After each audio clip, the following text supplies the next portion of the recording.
1976, the government of Guyana nationalized and merged the sugar estates operated by Booker's Sugar Estates Limited and Giselle's Holding to form the Guyana Sugar Corporation Incorporated, also known as GuySuCo. The main business of GuySuCo currently is the cultivation of sugar cane and the production of sugar. Sugar accounts for approximately 4% of the gross domestic product (GDP) and 18% of agricultural production. GuySuCo places much importance in establishing world-class standards in agricultural practices, sugar factory efficiency, environmental protection, and the productive use of human resources in order to sustain profitability in any foreseeable marketing environment and ensure that the sugar industry can continue to make a full contribution to the economic, technological, and social advancement of Guyana. In this week's edition of Guyana 411, we will learn about the history, the current state, and some of the challenges GuySuCo is facing. Thank you for joining us. I'm your host, Gabriela Patram, and this is Guyana 411.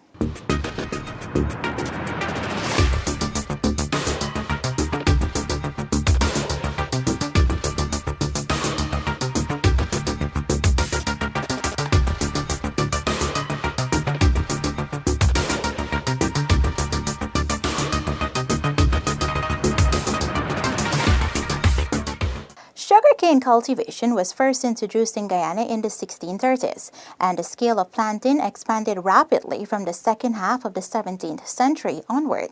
Under the rule of the Dutch West Indian Company, 4 plantations were established on the Pomeroon River in Essequibo. GuySuCo, as we know it today, started as one of the most vibrant industries in Guyana. Sugarcane plantations in Guyana were first owned by the Dutch in the 1600s. The first consignment of sugar produced in Guyana was dispatched to Holland in 1661. Slaves were brought from West Africa to provide the labor force required for sugar cultivation.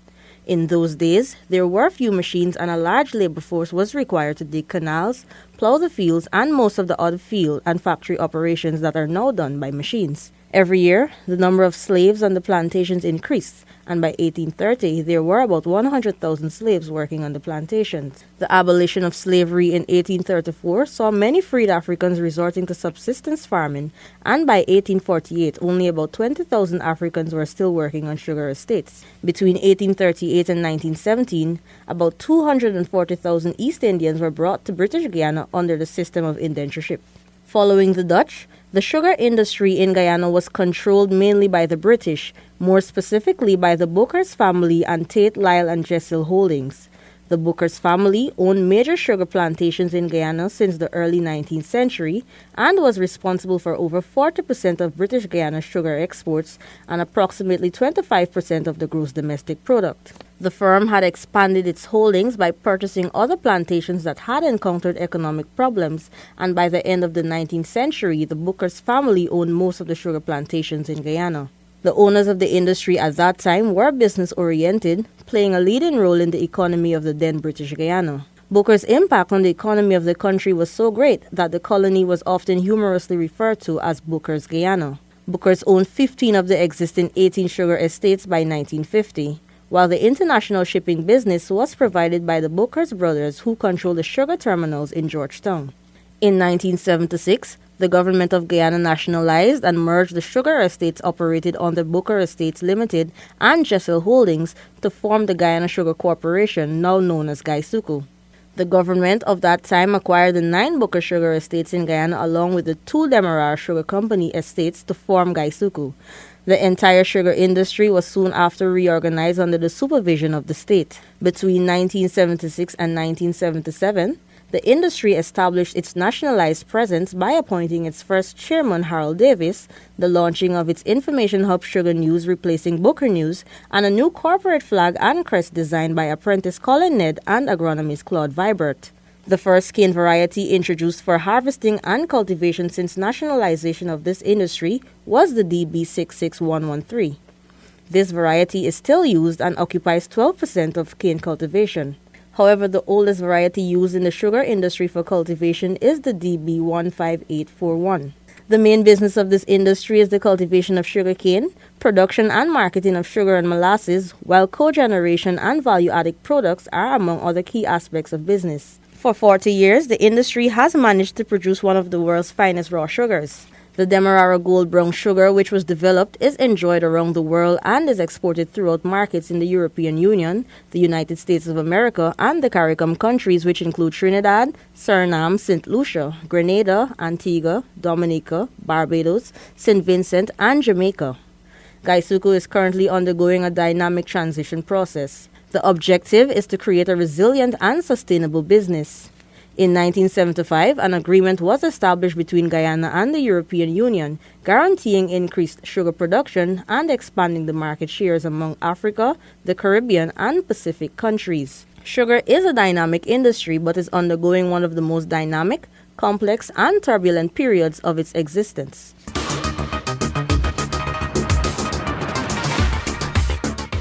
Guyana's scope of special markets grew in the early 1990s through the addition of the European Union's Special Preference Sugar Agreement. However, Guyana eventually lost these markets and the agreement will be abolished by September 30th, 2017. This caused major changes in the industry. Additionally, sugar-producing countries in the ACP, more specifically the Caribbean, were experiencing major decline in sugar production, making it harder to fulfill their end of the agreement. GuySuCo is currently experiencing one of the most challenging phases in its history. The cooperation and its stakeholders are in the midst of a highly complex decision-making process on the industry's future. The challenges encountered by the local sugar industry oftentimes threaten employment, among other economic sustainability pillars. In 2000, the European Union (EU) announced that the Cotonou Agreement would end in 2007. The agreement had provided for Guyana and the other ACP countries to sell sugar to the EU at a preferential price. The announcement was a blow to these countries, which were reliant on the EU market and the preferential prices paid for sugar. Under the agreement, Guyana was guaranteed a quota of 190,000 tons. ACP countries lobbied and were able to sell an extension of the agreement. The ending of the agreement on September 30, 2017 means that Guyana's sugar would have to compete on the open market. Given its present state, this would be a challenge for the corporation. All the assets, field, factory, equipment, including vehicles, pumps, etc., are clearly quote-unquote run down. They're undercapitalized. The dispo and the cash flow constraints that we face almost daily, like right now, affect their availability because it affects their maintenance.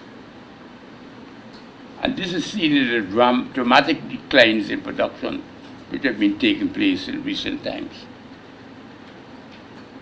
In 2014, we lost about $17.5 billion. In 2015, it went up to 18.1, and for last year up to November, that is the latest figure I have, it went to 18.2.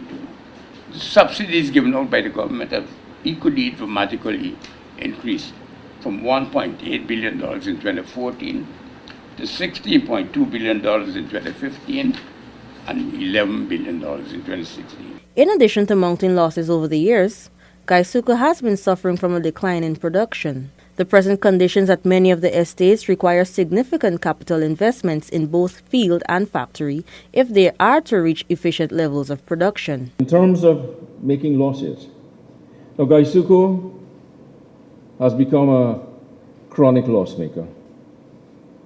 When you look at GuySuCo's the average price, say for next year, we're looking at about 19.84 US cents a pound. When you look at the average cost of production of GuySuCo as it is presently structured, and I need to emphasize that, as it is presently structured, it's 36.62 cents per pound. If you go back to 2015, and we look at the analysis of costs in those days, in that year, when GuySuCo produced just over 231,000 tons of sugar, GuySuCo's employment cost was 20.66 US cents a pound. Now, the average revenue we got for sugar and molasses in that year was 20.24 cents per pound, which means our employment cost alone, or cost per pound, was higher than the average price per pound that we were getting for sugar and molasses. As a result of the unfair operating expenses, There is also need for capital investment since the industry's assets play a major role in production. We have huge operating losses into the billions. We have huge cash deficits into the billions. You can't run an industry in that way based, or any business in that manner. We have a humongous debt, which I think now is estimated at maybe about 82 billion plus, at least that I'm sure of. We don't have money for capital expenditure. So the industry is in fact not replenishing itself. It's not making it long-run efficient because we don't have funds to keep the necessary investment and turn over the quality and efficiency of the land and the factories and so on going. The costs that we have to bear for non-production sugar, allied costs, are humongous. Loss of much-needed skills and low yields have also taken its toll on the corporation. Over the years, GuySuCo has suffered immensely from the loss of skills and experience due to retirements, migration, etc. Now, when we look at cane yields, right now, the average cane yields in our estates are just over 50 tons cane per acre. When you look at the statistics in the 80s, the 90s, and the early 2000s, the cane yields were on average just over 70 tons cane per hectare. It would be recalled that the EU had set aside 1.2 billion euros to assist ACP countries to reform their sugar sector in order to improve competitiveness or to diversify. However, in 2015, the EU had suspended payments to Guyana after Parliament was prorogued by then-President Donald Ramotar. In 2013, President of the Guyana Agricultural and General Workers Union, Gawu Kumal Chan, pressured the government of that time to disclose the breakdown of funds that were acquired from accompanying measures agreed by the European Union Parliament to ease the pain of EU sugar regime reforms on countries like Guyana. Chan demanded that the government highlight what the funds were spent on, since there was hardly any financial input into ensuring that GuySuCo underwent reformation.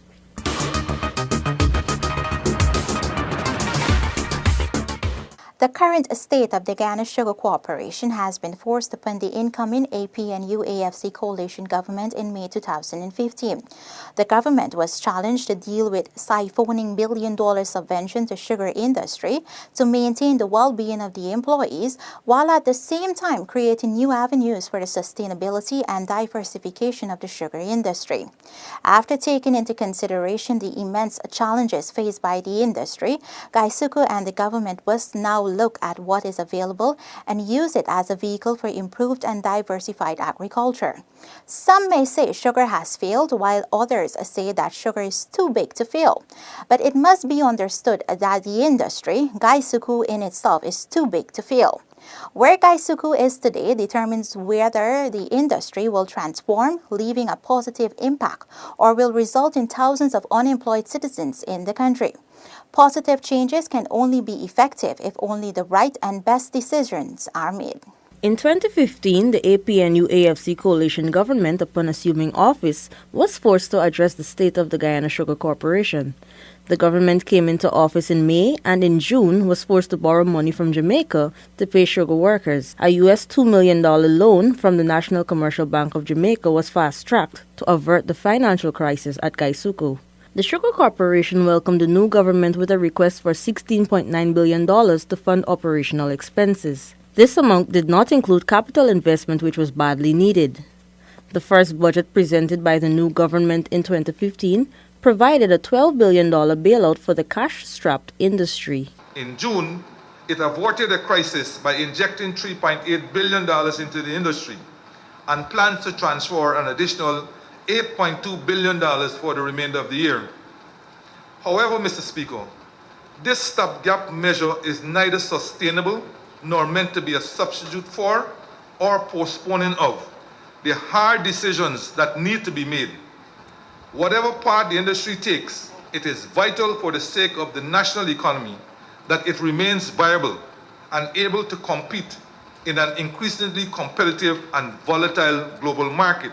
Another task of the new government was to examine the corporation's management body. A new board of directors was named for the corporation and a team put in place to head it. In addition to a new board of directors and a new management team, the government also launched a commission of inquiry to investigate and inquire into the current state of cane cultivation, production and marketing of sugar, molasses and other byproducts including power. The sugar industry has long been in decline. The industry continues to grapple with an unsustainably high cost structure, with production currently averaging US 40 cents per pound of sugar, almost 3 times the world market price. Recognizing the need to drastically reform the industry, the government has appointed a commission of inquiry. One of the findings of the COI is the astronomical debt that the corporation has incurred over the years. Our indebtedness is also dramatic. We have debt in excess of 75 billion Guyana dollars. The term structure of that debt is that short-term debt is at 11.7 billion. The long-term debt is 32.9 billion, and the pensions, the debt that the corporation is carrying, is just about the same as the long-term debt, and that is $32.8 billion. The corporation is in such a dire economic situation that the government has been forced to provide annual bailouts to keep the corporation afloat. As a result of these losses, GuySuCo is unable to remain obligated to settle major debts. Government has re-emphasized that money placed into this subsector to save sugar can be considered money lost, since subsidization does not cater to a number of debts that generally require repayments. Meanwhile, for 2017, the government has made an allocation of $9 billion to support the financing of GuySuCo's operations. This brings to $32 billion the amount of resources that have been provided to this corporation since government acceded to office in May 2015. Based on the commission of inquiry that was carried out by Vibert Parvatan, it was recommended that the government of Guyana decide urgently whether it can afford to continue repeatedly funding GuySuCo from the national budget via bailouts for the industry to remain a producer of raw bulk sugar for exports beyond the period 2016 to 2030. To repeat such bailouts and expect different vastly improved results from GuySuCo would be irrational. This level of subsidization does not take into consideration the servicing of debts, and GuySuCo over the years have also been using creditors to finance its operations. So we have not been servicing our debt to our creditors as well. We have not been paying our NIS, we have not been paying the GRA, we have not been paying the Guyana lands and surveys, we have not been paying the local authorities, we haven't been paying the GAU their dues, and we're behind on that. We have not been making our pension payments. We have not been keeping up with these payments.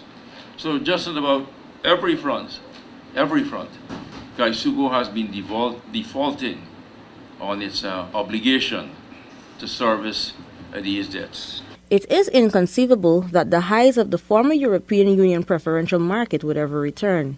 A key aspect of developing a resilient business would require some degree of risk-taking.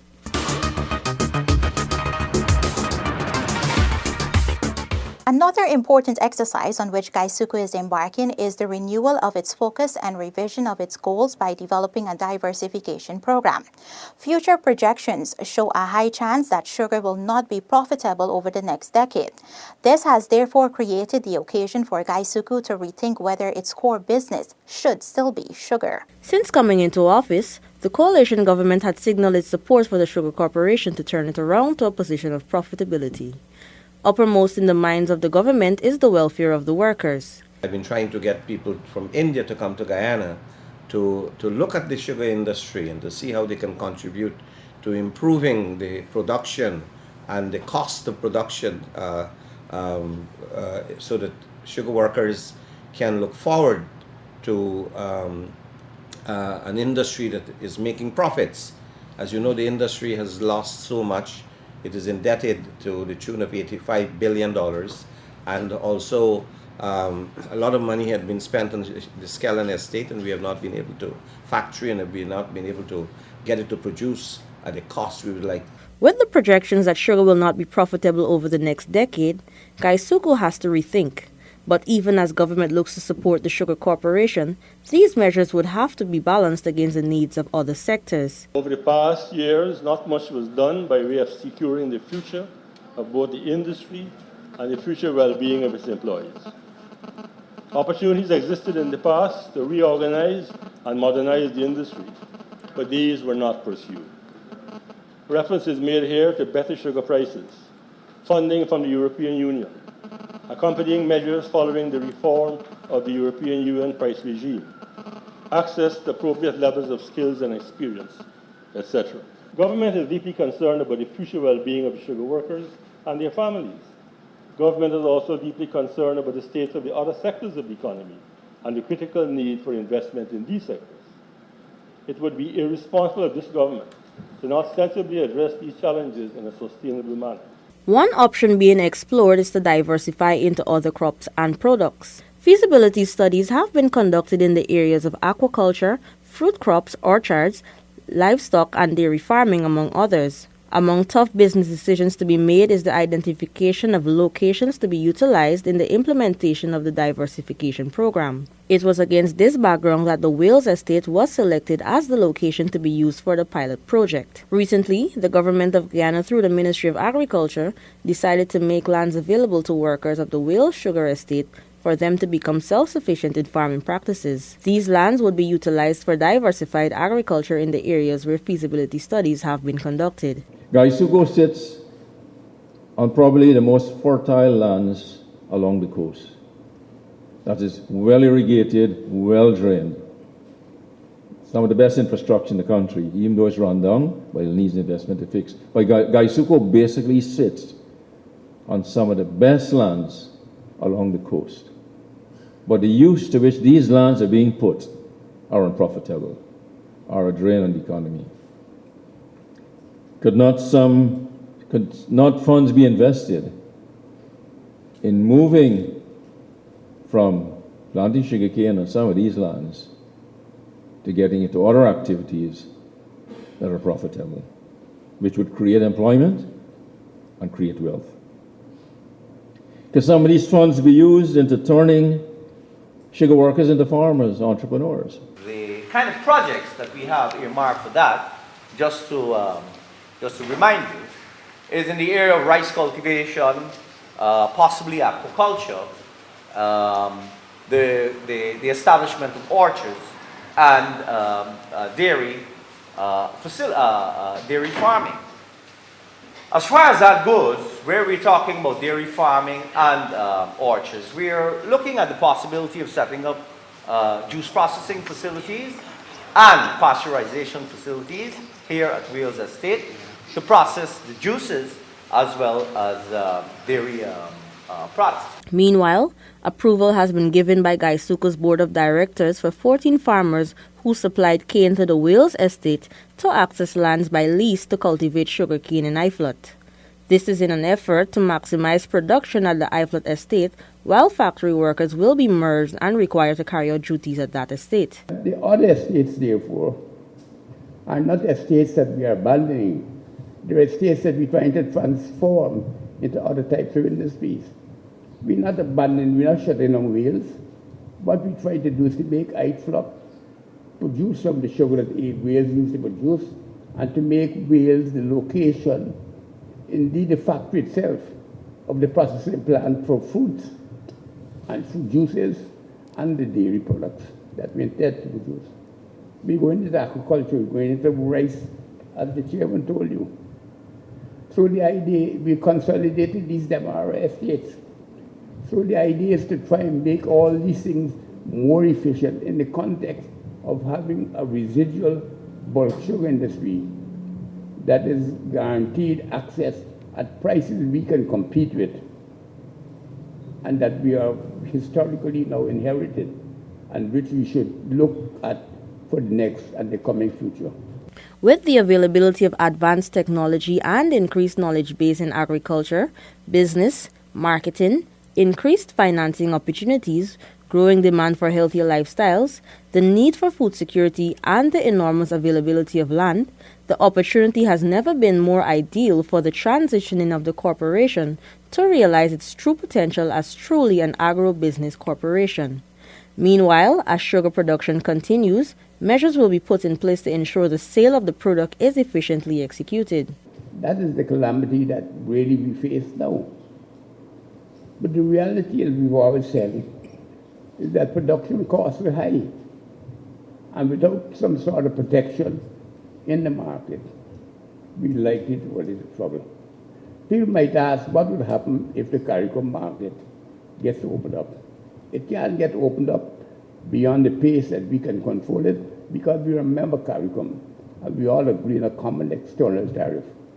Moreover, there's a transport advantage in that we can send small schooners to deliver 200 and 300 tons of sugar to Grenada and St. Vincent, and no big sugar operator in the world would consider sending a small vessel to do that in this market. So we have a level of control over the marketing situation, which we need to exploit. It is important to note that GuySuCo's interest in rice is a component of an integrated commercial aquaculture production and processing project. Therefore, seed paddy cultivation is part of the diversification program and is a preparatory measure to support the aquaculture project. Nearly 60% of the cost of growing fish, for example tilapia, can be the cost of the feed. As such, the rice bran is being evaluated as an essential ingredient of the feed. On a broader note of diversification, the management of the industry intends to move forward in a more proactive manner. A strengths, weaknesses, opportunities, and threats SWOT analysis is being carried out, focusing on how GuySuCo can use its strengths to improve its areas of weaknesses, while at the same time maximizing the opportunities which are available and minimizing the threats. Moreover, the local brand sugar has the potential through research to be further diversified.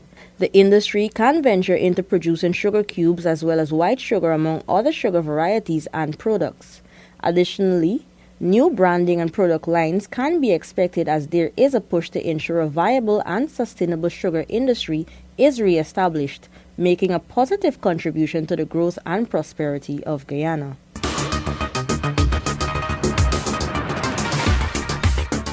The sugar industry continues to be a priority for the government of Guyana. Prime Minister Moses Nagamutu recently said, and I quote, "Sugar will never die in Guyana since too many workers depend on the industry for their livelihood." End of quote. The government of Guyana will continue to explore all avenues to ensure that the sugar industry is sustained in Guyana. Thank you for watching this edition of Guyana 411. We encourage you to subscribe to our website and our YouTube channel. Gina also has an active Facebook page. I am Gabriella Patram. Do have a safe and productive week ahead. Goodbye.